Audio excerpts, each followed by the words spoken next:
Hey, I'm Mark Prosser. Thanks for clicking on the video. I'm working on a Fender, big motorcycle Fender today, and I want to show you how to do a wired edge. I told a couple buddies about a wired edge and they weren't sure what I was talking about.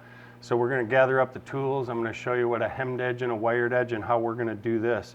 It's going to give this Fender a lot of strength, a lot of rigidity, and you guys that are chopping Fenders up, you should know how to wire these edges. So a wired edge or a hemmed edge on the edge of your sheet metal will give it a lot of strength. They've been doing it for years on the cars, right? So you have sheet metal body panel that comes down, they roll it around, they put a wire, about a 3/16 inch wire on there, and then we hammer this right back into the sheet metal. Another version is a hemmed edge where they just come in and they fold this back up, hammer this together. What we're going to do today is we've got this straight edge and we're going to take a welding rod and weld it right on the edge. So the rod is twice as thick as the sheet metal. It'll give it a lot of strength. It's a nice round edge for paint. It makes for a really nice finish on these edges. So this sheet metal is 16 gauge. It's about a 1/16 of an inch thick, 60 thousandths, 62 thousandths of an inch. And what I'm going to use to put this edge on is this 1/8 inch welding rod. You can buy this stuff in round stock, but this welding rod works great, and we know it's straight, and we can form and shape this welding rod really good. You don't want to bend it too hard or it'll kink it. But we can get in here, and I'm just going to form and shape this thing, or shape this thing, to start fitting this. Because you don't want to put too much tension. Some guys will tack this thing on here like this, and then bend this rod around to make it fit. But it's real hard to weld it together. You get little kinks in it. You really want to get this thing fitting really nice before you put it on. So I bend this thing around, and all of a sudden, voila! I got this thing on here. It's really taking the shape. I'm going to come in and I'm going to attach it with a little tack weld right there. And I'm going to lay this thing around and just start tacking it in. So we'll get the welder fired up. I'll show you a tacking sequence on this thing, how to work it around with the dolly. And we'll start tacking this thing on. Shaped really nice. It's fitting really nice. There's not a lot of tension on it. We're going to start tacking this thing together. I'm going to TIG weld this stuff today. You know, it's really the only way to do it. If you're going to do this kind of work, you need to get a TIG welder and learn how to do it. You can do it with a MIG welder. It's a lot more work. It's a lot more challenging to put this thing on. So today I'm using 1/16 inch tungsten, 45 thousandths filler metal.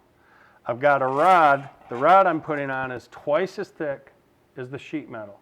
So I'm going to start tacking this thing up, but one thing I do is I turn my amperage on my machine up. I'm probably 110 or 115 amps, where when you're regularly welding 63 thousandths sheet metal, you should be about 60, 70 amps, 1 amp per thousandths of material.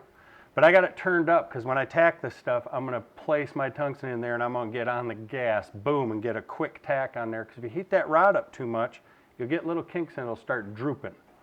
So we're going to get this welder fired up, and I'm going to show you how to tack these things together.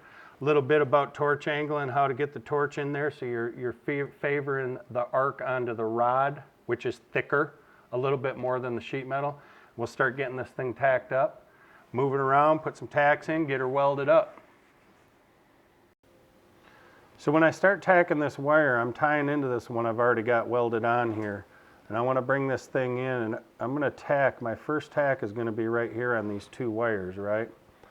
I want to get it pretty much as flush as I can, but most importantly, right on that end right there. I want to get that perfectly flush, and then I'm going to come in and I'm going to melt these two wires together. That's going to be my tack, and then I'll start working my way around and showing you how to fit this wire to the edge.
So you watched this last segment of me tacking this wire on, and I burned through in one spot and that wire popped up.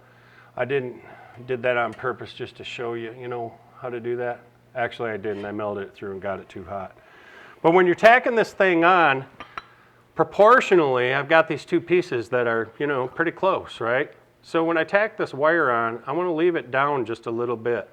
So this wire is a little bit taller than this, because we're going to use some of this as for our filler for our weld. We don't want to tack this thing on like this, because that wire will be too high, and then you got a big gap that you got to do filler work and stuff on. The cool thing is, we can hammer and dolly. That's what you saw in that last segment when I was tacking it. I hammer and dolly this wire. I can weld this thing all the way up, and then hammer and dolly, get this thing flattened out. But when I tack it, I want to be just a little bit above the surface of that metal. So I'm going to finish welding this. I'll show you a little weld segment on here and give you an idea of the size of the welds maybe you're looking for. We're going to weld this thing up, do a little bit more hammering and dollying, and get a sander out or grinder out and finish this thing off. Get you ready to go. So a little bit about welding this wire on again. You know, when I tacked it up, I had it up around 90 or 100 amps. You know, I got a foot pedal, so it doesn't matter that much. You've got a gas pedal, but I turned my machine down to about 75 amps. And because this wire is 2.5 times the thickness of the base metal, I'm gonna just angle my tungsten a little bit more on that wire, just a little bit. This thing's gonna start a nice little puddle, and I'm gonna try not to burn the round edge off, obviously, and I'm just gonna put a nice little bead on here. When you weld these things up, I got most of it welded up already, but I tack it about every inch. So weld an inch, move, weld an inch. This Fender's got a lot of shape to it, it's got a lot of crown. This wire's real strong, so you don't really have to worry about warping it. But anytime you're welding sheet metal, jump around. Weld an inch, half an inch, jump over here. That's what I did when I welded this whole thing up. I jumped all over the place. So let me just get a little weld on here, give you an idea of what it looks like. We'll get it welded up and show you how to finish these welds off.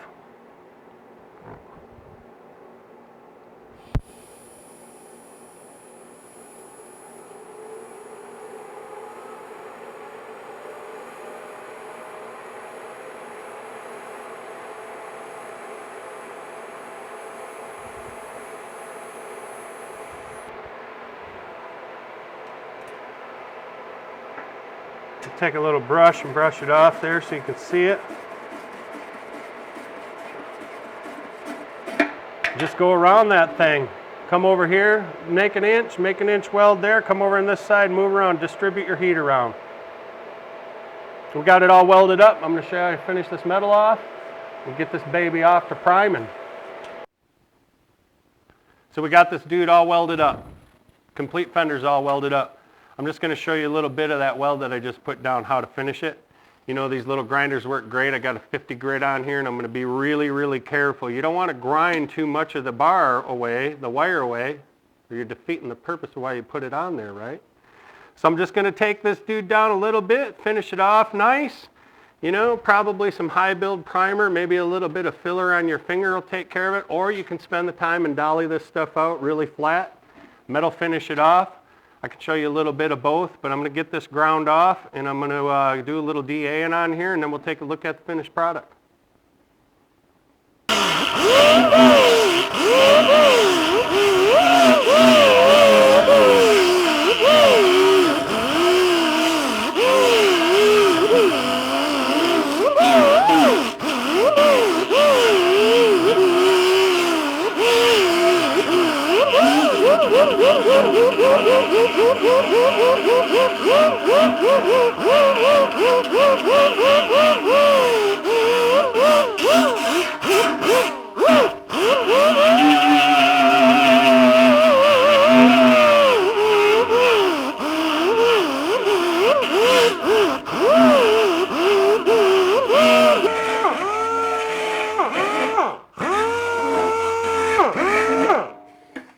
Make them shiny. So we got our edge all welded up. We'll spend a little more time sanding. Just depends on how far you want to finish it. Remember, this is not a traditional wired edge like they did back in the 30s and the 40s on the cars, 20s, 30s, 40s on the cars. That's where they wrap that metal around that bar. If you take this Fender to a hot rod shop or a metal craftsman, and he does a real wired edge on this thing. It takes a lot of time, a lot of effort, a lot of skill.